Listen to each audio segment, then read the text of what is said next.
안녕하세요. 한국사교사 강혜경입니다. 오늘은 양난 이후 정치 운영의 변화에 대해서 공부할 건데요. 교과서는 67페이지고요. 여러분이 교과서가 없기 때문에 제가 교과서를 보여드리면서 수업을 하도록 하겠습니다. 자, 양난 이후 정치 운영의 변화하고 나왔는데 우리가 전 시간에 배운 게 임진왜란, 병자호란 이런 전쟁에 관한 얘기였어요. 전쟁이 끝나고 나서 이제 후기가 들어섰는데 왜 후기라고 했냐면 많은 게 바뀌었어요. 조선 정기와는 많은 게 바뀌었는데 그중에서 여러분 비변사의 기능에 대해서 볼게요. 자, 비변사는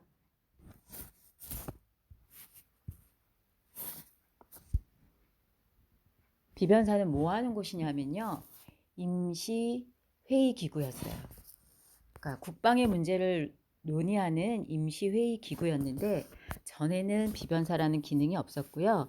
여러분 혹시 기억나세요? 왕 밑에 의정부가 있었다라는 거. 의정부는 영의정, 자의정, 우의정 이런 재상들이 왕권을 왕권을 세워주면서 정치를 하는 기구였는데 이제 비변사라는 임시기구로 다 모였기 때문에 의정부의 기능이 약화됐고 이에 따라 왕권도 약화됐다라는 걸 알 수 있어요. 자, 그러면서 비변사는 국정을 총괄하게 되어 군사, 외교, 재정, 어,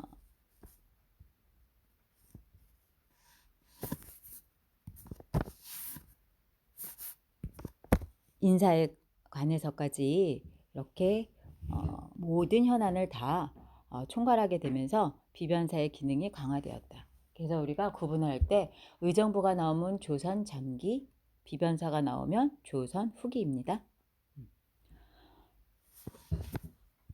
자, 군사제도도 많이 변화가 됐는데요. 군사제도 전에 기억나세요? 5위 그래갖고 5개의 부대가 중앙을 지켰다라고 한다면 그 양난 이후에는 중앙군 그래서 5군형을 새로 구성했어요. 그러니까 훈련도감은 전쟁 중에 만들었고요. 그 다음에 어영청, 총융청, 수어청, 금이형 이래갖고 5개의 부대가 남한산성, 북한산성, 중앙을 기준으로 해서 다 지키는 곳을 구분했다라는 얘기예요. 그래서 철저하게 방어를 하기 시작했고요. 자, 지방군 보면은 속 5군으로 나눠졌다 그랬어요. 속 5군은 양반부터 노비까지 이제 훈련을 하게 된 거예요. 그럼 조선 전기에는 어땠냐? 잡색군 생각나세요? 예비군이라 그래서 여러분 농한기 때는 훈련을 받고 농번기 때는 일을 했다. 자기 일에 종사했다라고 얘기했었죠. 그래서 이렇게 또 지방에도 튼튼한 그 방어를 하기 시작했어요. 자, 그 다음에 수치체제도 변화가 많이 있었는데요. 그 중에서 수치체제 하면 여러분 대동법, 영정법, 균역법이라는 게 생기고 바뀌고가 있었어요. 자, 혹시 대동법 기억나세요? 대동법은 광해군이 즉위를 해서 만든 거예요. 예전에 우리가 조세, 공납, 역이라는 세금 제도가 있었어요. 이거는 의무였죠. 근데 백성들은 너무 힘들었어요. 공납이 제일 힘들었어요. 공납은 특산물이에요. 자, 특산물은 항상 나오는 게 아닌데 가정별로 각 호별로 이렇게 지정을 해줘요. 얼마큼 내라고. 근데 그거를 만들기가 너무 쉽지 않았던 거죠. 그 어려움을 광해군이 알아서 야, 땅 있는 사람만 이렇게 쌀, 무명, 배, 동전으로 징수를 하기 시작했어요. 그러면 누가 좋으냐면 백성들이 좋죠. 거의 백성들은 땅 있는 사람이 많지 않았어요. 그러면 누가 안 좋을까요? 관료들이겠죠. 자, 땅 있는 사람은 지주고 지주는 양반이고 양반은 관료들이잖아요. 그러다 보니까 이거를 반대했어요. 그래서 이 법이 쭉 전국적으로 퍼지는데 100년이 걸렸어요. 자, 100년 동안 여러분 이 법이 시행이 100년 동안 나누어서 시행이 됐다라는 건 그 양반들의 저항, 관료들의 저항이 얼마나 셌는지를 알 수 있죠. 자, 그다음에 영정법 보시면 영정법은 뭐냐면 이거는 관료들한테 혜택을 준 거예요. 예전에는 쌀을 12두 부과했는데 4에서 6두로 부과를 한 거죠. 그래서 양반들한테도 관료들한테도 이런 혜택을 줬구나. 왜냐하면 전쟁이 일어나고 나서 다들 힘들었거든요. 자, 그 밑에 3번 균역법을 보시면 군포 한 필이라 그랬는데 예전에는 군포, 즉 옷감을 2필지씩 내야 했어요. 그런데 한 필지로 줄여줬죠. 이거는 영조시대 때 있었던 거예요. 이런 식으로 여러분 세금을 줄여줬어요. 그러면 이렇게 세금을 줄여주면 국가의 재정은 전쟁이 일어나는 것 마찬가지거든요. 다 똑같이 재정도 궁핍하고 백성들도 살기 힘든데 다 세금을 줄여줬어요. 그러면 재정을 어떻게 채웠을까? 여러분 예전에도 부유세라는 게 있었어요. 예를 들면 배를 가진 사람은 선박세를 내라 그랬죠. 그래서 선박세를 걷었고요. 그 다음에 어장을 갖고 있는 사람 있잖아. 양어장 같은 거. 그런 사람한테는 어장세.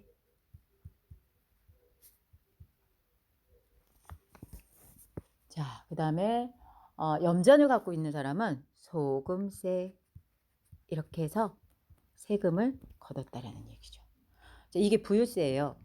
그래서 이런 식으로 체제가 다 바뀌어 버렸죠.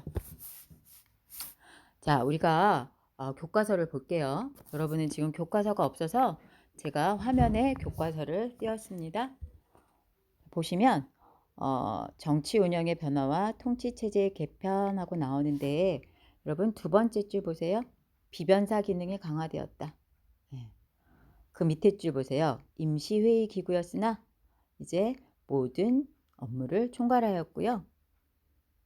그래서 의정부의 힘이 약화되고 따라서 왕권도 약화되었다고 나오죠.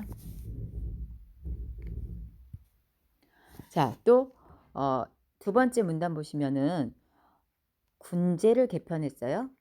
그래서 훈련도감, 어영청, 총융청, 수어청, 금이영 이렇게 5군형을 만들었어요. 그래서 중앙을 철저하게 지켰고요. 지방에는 양반부터 노비까지 소고군을 편성하였다 이렇게 되어 있어요. 자, 그 다음에 그 밑에 대동법이 나오는데요.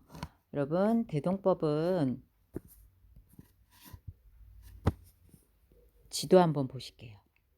자, 지도를 봤더니 대동법 실시 현황 그래서 전국적으로 시행되는데 100년이 걸렸다 그랬어요.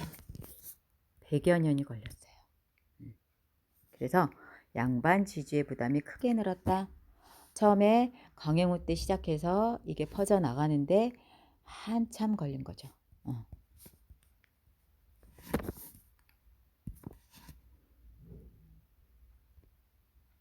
그래서 이렇게 대동법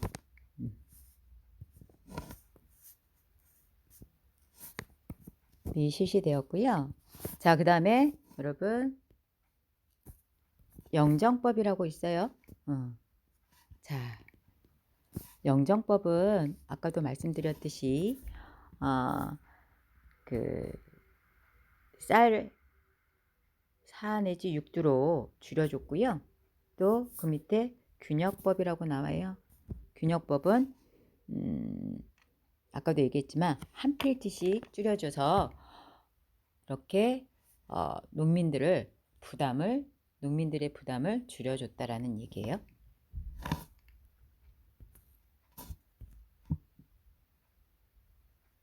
자, 그 다음에 보시면 여러분 이제 노트 필기로 다시 돌아왔는데 교과서는 페이지 67페이지고요. 붕당 정치의 변질하고 나와요. 여러분 생각나세요? 붕당은 정당이라 그랬어요. 예전에 4대 사화가 일어나면서 처음에 공을 세워서 관료가 된 훈구파와 그 다음에 그 조선 건국에도 반대했고, 또 뭐 세조가 세울 때 세조가 또 왕이 되고 이럴 때 모든 사람들이, 그러니까 이때는 이제 그 정몽주 학파라고 우리가 그때 얘기했어요. 정몽주, 길제 이런 학파들은 다 지방으로 갔다 그랬어요. 지방에서 만든 게 사림이었죠. 그래서 여러분, 우리가 훈구와 사림에 대해서 얘기를 했었어요. 훈구가 공을 세워서 권력을 잡았다면, 사림은 과거 제도를 통해서 관료가 됐죠. 그래서 둘이서 싸우게 됐는데 이게 4대 사화라고 얘기했어요. 자, 그런데 결국은 사림이 권력을 잡게 돼요. 자, 사림은 여러분 4대 사화가 일어나면서 많은 사람들이 다 제거가 됐지만, 그래도 선조가 되면서 선조 때부터 권력을 갖기 시작했죠. 그래서 이제 사림이 권력을 잡았는데 그 사림이 둘로 나눠졌다 그랬어요. 그게 여러분 붕당이었어요. 자, 사림이 동인과 서인으로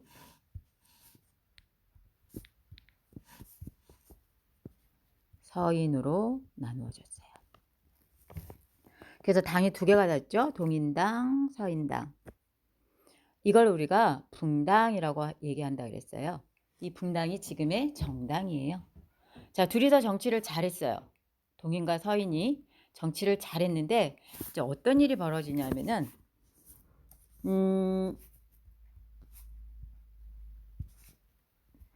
자, 동인은 여러분 또 둘로 나눠지게 되죠.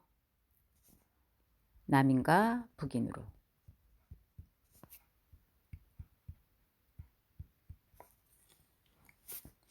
서인은 이거 지워졌네요. 다시 할게요.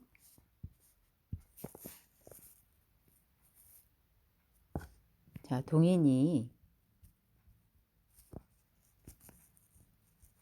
남인과 북인으로 나눠졌고요. 그 다음에 이제 서인이 있었던 거예요. 그런데 여러분, 북인은 광해군 때 많이 제거가 됐어요. 그래서 남인과 서인이 정치를 했는데 우리가 이거를 붕당 정치라고 얘기를 또 해요. 자, 그런데 서로 정치를 잘했어요. 잘했는데 이게 변질이 됐다라고 얘기가 나왔잖아요. 이게 변질됐다라는 의미는 뭐냐면은 서로가 견제하고 또 뭐 같이 공론을 형성하고 이랬었는데 둘이서 이제 반목하게 되는 계기가 일어났는데 그게 예송과 환국이에요.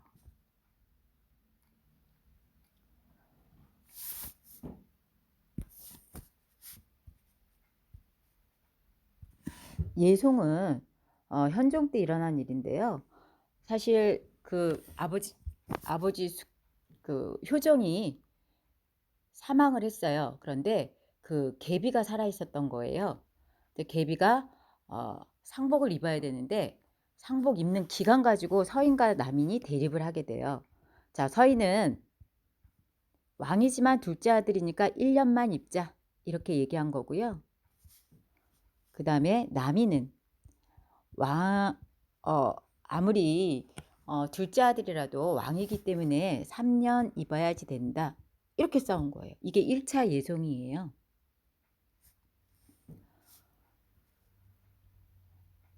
자, 둘이서 계속 싸웠어요. 두 당이 싸웠는데 이제 서인이 승리를 했어요.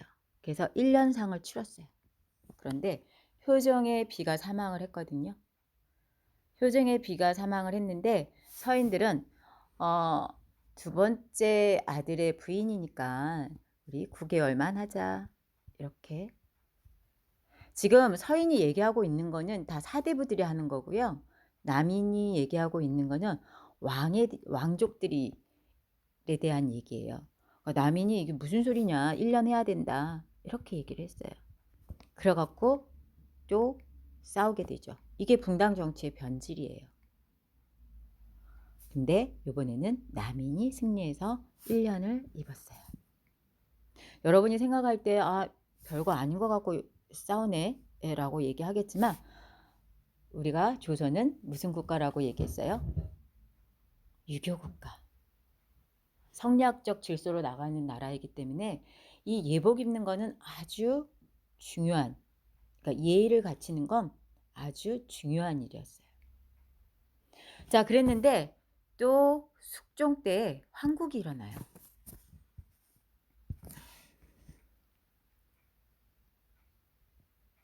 자, 환국은 뭐냐면은 숙종이 권력을 장악하면서 왕권이 너무 약한 거예요. 그래서 왕권을 강화해야 되겠다 그러면서 의도적으로 붕당을 교체하는 거예요. 그래서 한 번은 서인이, 한 번은 남인이, 또 한 번은 서인이 권력을 잡게 되죠. 이렇게 3번이나 여러분 환국이 있었어요. 나라가 어땠을까요? 어지러웠죠, 여러분. 그냥 이게 붕당이라는 의미가 사라진 거예요. 하나의 당만을 쓰는 거죠. 그래서 왕권을 보장받고 싶었던 거죠. 근데 그렇게 하지 못했어요. 오히려 서인이 힘을 길러주는 계기가 됐어요. 자, 보시면 이제 처음에 서인이 집권을 했어요. 서인이 집권했을 때 남인을 많이 쳤겠죠. 서인이 이제 여당이 된 거예요, 지금으로 얘기하면. 그랬는데 서인의 힘이 너무 세. 왕권 위에 있어. 그래서 이제 남인을 등용하게 됐는데, 이 남인을 등용한 계기에 또 그 유명한 절세미인 장희빈이 있죠. 자, 장희빈은 여러분 조선시대의 가장 미인이 누구냐면은 장희빈이라 그래요. 그만큼 아름다운 사람이 없었대요. 자, 남인이 장희빈을 등장시키면서 이렇게 권력을 잡게 됐죠. 이제 그것도 그 권력을 잡는데 하나의 또 그 계기가 된 거다라고 생각할 수 있어요. 자, 장희빈은 왕비로 삼고 싶어요. 서인이 가만 안 있겠죠? 그러다 보니까 서인을 치고 이제 남인이 권력을 잡게 된 거고, 장희빈은 왕비가 된 거예요. 그런데 여러분, 장희빈이 조금 투기도 심하고 이러다 보니까 이제 숙종이 또 이제 마음이 바뀐 거죠. 장희빈을 치고 싶어요. 장희빈을 내치려면 어떻게 해요? 남인을 다시 쳐야 되겠죠. 그러면서 권력을 서인들한테 집중시키죠. 이게 여러분 환국이에요. 자, 서인이 권력 잡았을 때 또 남인을 다 쳤겠죠. 이러니까 정치가 제대로 이루어졌다라고 할 수 없죠. 자, 그거를 교과서로 한번 볼게요. 보시면 붕당 정치의 변질하고 나와요. 자, 붕당 정치의 변질.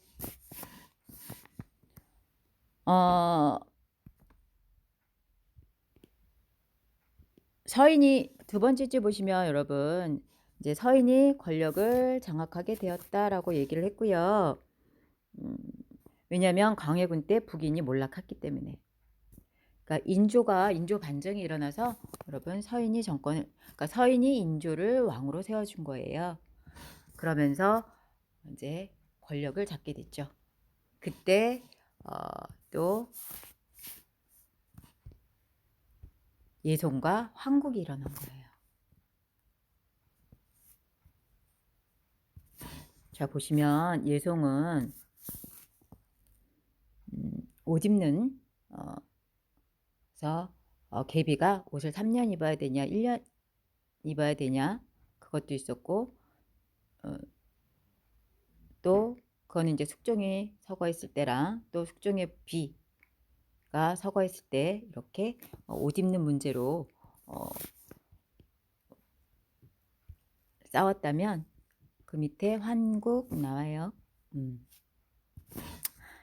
자, 환국은 아까도 얘기했지만 서인과 남인이 번갈아 가면서 집권을 하게 된 거예요.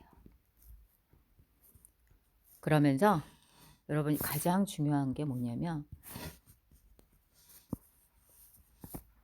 일당 전제화가 나타나기 시작한 거죠. 그래서 이제 숙종이 탕평책 얘기는 다음 시간에 내일 수업을 할 건데요. 영조와 정조의 탕평책을 하려 했지만 이미 제대로 정치를 운영할 수가 없는 상태까지 간 거죠. 자, 그래서 여러분 거기 그 도표를 보시면 이렇게 붕당 정치의 변질이 나와 있어요. 보시면 남인과 서인의 계속 서로가 예송, 그 다음에 환국 이런 식으로 정쟁이 있었다라는 것을 우리가 이 도표를 보고 알 수 있어요. 자, 오늘 수고하셨고요. 다음 시간에 내일은 68페이지 영조와 정조의 탕평책과 세도정치에 대해서 공부하도록 하겠습니다. 오늘 수고하셨습니다.